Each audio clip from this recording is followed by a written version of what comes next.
I'm fake news anchor and real-life used blender salesman Austin Zessin. And welcome to Next Week Now, the show that's like my exercise routine, lowering in quality until being almost non-existent. As much as we torture that old seer in the back of the studio, we still can get our predictions wrong each week. So that's where I come in. Every week, I'll be keeping us up to date on what we got wrong and stories we didn't cover. If you've been keeping score at home, you know our truth total this fall is 50,000 points. So let's get started with what we missed. California is the first state to ban sales from puppy mills, which is so unfortunate because how else am I supposed to get my puppy flour to make my sweet, sweet puppy bread? Last week, we predicted that former President George W. Bush would take advantage of the attack in Las Vegas by invading and taking all of its oil.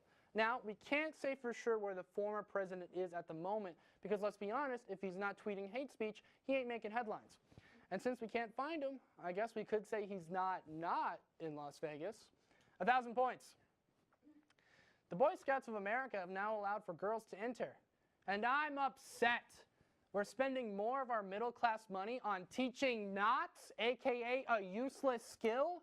No one needs to know knot tying unless you're a boat captain, and no child of mine will own a skiff in their midlife crisis, Dad.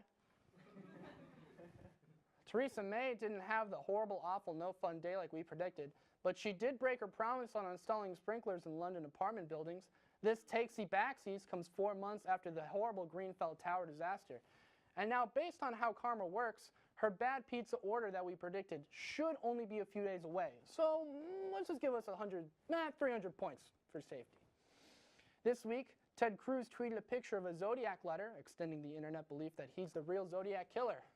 Jokes on the internet, the actual Zodiac killer was Airbnb, because only they can strike the fear in the heart of San Francisco's residents and property value.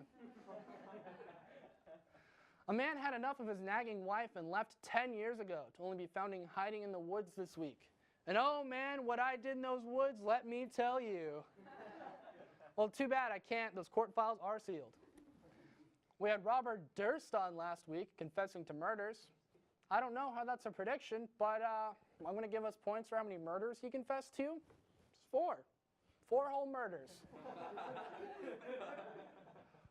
And finally, Trump this week supports a bipartisan bill that will add subsidies to the health care plan that he originally helped to take out, but then said today he wasn't supporting anymore, which, as ironic as that is, reminds me of a little tune. A song that brings warmth to millions of millennials and a personal tear to my eye. I even brought some friends to help sing it along. And I hope you at home will also sing along with us. It goes a little something like this. Put that thing back where it came from, or so help me. The healthcare, the healthcare. Put that thing back where it came from, or so help me. The healthcare, the healthcare. All right, done. No, it's done. We can't afford the whole song. Go. Shoo. This is public access, guy. All right. With 51,304 points, that's what we missed. I'm Austin Zessin. Unless you're the government of Spain, then I'm not Austin Zessin. I'm definitely not that guy. That's another guy that looks just like me. Please stop looking into it. Good night.